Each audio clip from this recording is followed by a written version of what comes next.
the shark deck. Leanne Morgan's having a bit of a moment. I'm Johnny Mac with your daily comedy news. Leanne spoke to NPR about calling herself the Mrs. Maisel of Appalachia. Leanne said, "Comedy is hard. It's a hard business. I resonated with that character because she was fearless and she had those babies and her husband was a ding-dong. My husband's not a ding-dong." But she overcame so much and kept going, and men would say, "Oh, women aren't funny," and all that kind of stuff, and trying to sabotage her. I've been through all that. When young people ask me, "Do you think I should do stand-up?" I don't want to squash somebody's dreams, but it's hard for me as a mother not to say, "Listen, you're going to be driving in a car for 300 miles to make $50, and you won't have a hotel room." I mean, it's a hard business. When I saw that series, I thought, that's what I did. I had 3 babies. I was in the Appalachian Mountains. I didn't have a comedy club near me, and I just had to pave out another way than the traditional way that people do stand-up, and I did. I don't know how I did, but I did. Leanne talked about 4 sitcom deals that fell through. She said, "I'd be devastated at the time, but those little nuggets would give me the encouragement to keep going. For one thing, because I was in Knoxville, not living in LA or New York, I was raising these children, and I got to raise them in Knoxville, Tennessee, and they became who they're supposed to be. If I'd gone to LA, they probably wouldn't be who they are, and I'd be devastated when the series fell through. But then it always kept me encouraged, like, I've got something. I know I'm not crazy. I can do this." She ignored her ex-husband when he advised her to get rid of her Tennessee accent. Leanne said her ex said, "Your accent and your diction, you need diction lessons. People are making fun of you. People think you're stupid." And I remember at the time, I don't know how I had the sense to think, no, you're wrong, and I didn't change anything. I could have. I had pretty low self-esteem and was pretty beaten down at the time, but I felt like, you're not going to change me. This is who I am. You either like it or you don't. It's okay if you don't. A lot of Jim Gaffigan press this month. This one from Variety. Jim was talking about when he was up for a role in M. Night Shyamalan's 2006 Lady in the Water. Jim said, "It came down to me and another guy, and the other guy got it. But a week later, I got the call that Knight wanted to reshoot the scene and do it with Jim Gaffigan. It was just one day, but Jim was like, great, I'm going to be in an M. Night movie." So the story goes, and Knight takes his kids to a movie, and he saw a commercial that Jim was in before the previews, and Jim said, "I think it was for Sierra Mist." And he said, "Well, I can't have the same guy be in a commercial before my movie." So they went back and swapped the other guy back in. Great story. Jim, do you really not remember what soda commercial you're in? I'm pretty sure you know what soda commercial you were in. I don't like when they play coy like that. I mean, seriously, is it for the other soda commercial you were in, Jim? Jim's ad ran during the Super Bowl. Okay, Jim? So let's stop pretending. Oh, is it really? Was it the Sierra Mist ad he saw, Jim? Come on, dude. The Super Bowl ad features Jim Gaffigan with a long beard that's combed over across his bald head.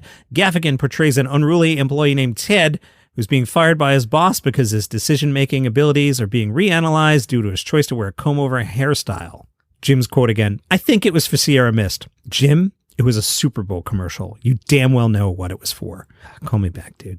Neal Brennan spoke to the LA Times and said, "I don't think I would have succeeded as much without the emo stuff, but the brand new Neal tour isn't emo at all. I have to make an announcement at the beginning of each show now because I did a show in DC a couple months ago and a kid DM'd me and was like, 'Dude, I was waiting for the whole show for the real you to arrive.' And I wrote back, 'So you're saying I wasn't sad enough?' So now I have to tell people at the beginning of my set that if they need me to be sad, I have some horrible news. Some people might want to see me be sad, but I'm not going to fake it." Ali Wong had a sweet burn on me when I was doing my block special. There was a 5:30 show and an 8, but no late show. And Ali said, "You know why there's no late show? Because all your fans are depressed and have to go to sleep early."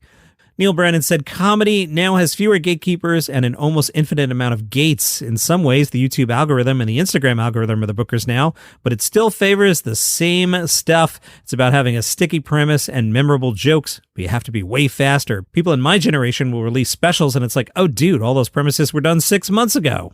Neal Brennan talked about cancellation and said the only people who get canceled, and they're not even totally canceled, more like reduced, were the people who did vaguely illegal sex things. No one's been hindered by the material.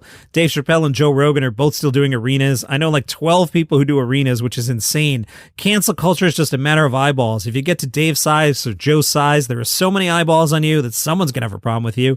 You just have to hire more security guards and know that someone's more likely to heckle you when there's 16,000 people in an arena. Adam Devine was on Theo Von's podcast.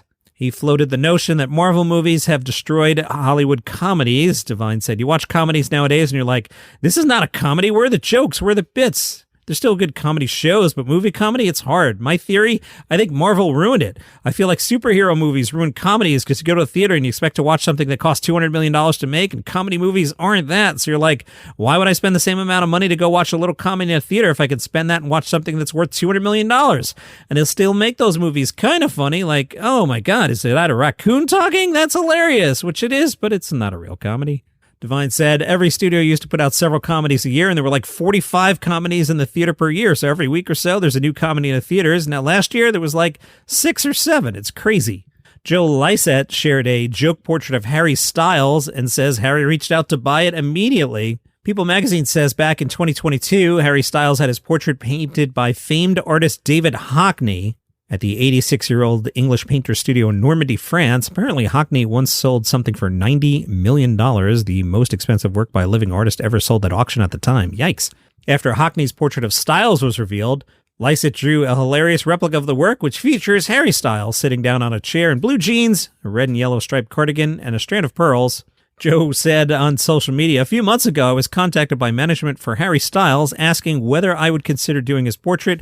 I didn't really know of a celebrity at the time, so I said yes, but I wish I hadn't because the whole thing's been a disaster. He came to my home and sat for 2 days, and I only spent about 20 minutes on the picture in the end because I had an issue with my fridge freezer, and I had to defrost it, and I realized there was some diced goat going off, so I made a curry.